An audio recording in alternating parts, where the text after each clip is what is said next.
નમસ્કાર, બેનિફિટ બુલેટિનમાં આપનું સ્વાગત છે। હું રાજવી। તો જાણીએ આજના મહત્વના સમાચાર।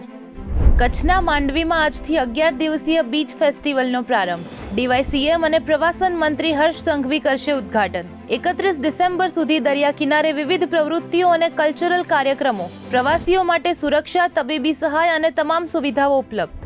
રાજકોટમાં મોબાઈલ ન મળતા 12 વર્ષના બાળકે આપઘાત કર્યો। ચંદ્રેશનગર વિસ્તારમાં ધોરણ 7માં ભણતો વિદ્યાર્થીએ ગળે ફાંસો ખાઈ મોતને ભેટ્યો। મોબાઈલનો પાસવર્ડ બદલાતા હતાશ બની આ પગલું ભર્યાનું સામે આવ્યું। પોલીસ તપાસ ચાલુ। રાજકોટમાં 150 ફૂટ રિંગ રોડ મવડી ચોકડી પાસે બાળકી સાથે અડપલાનો મામલો।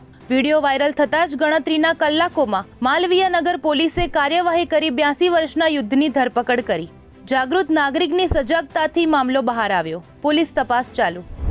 સીબીઆઈની મોટી કાર્યવાહી। સંરક્ષણ મંત્રાલયના લેફ્ટનન્ટ કર્નલ દીપક કુમાર શર્માની ધરપકડ। ₹3 લાખ લાંચ લેતા ઝડપાયા।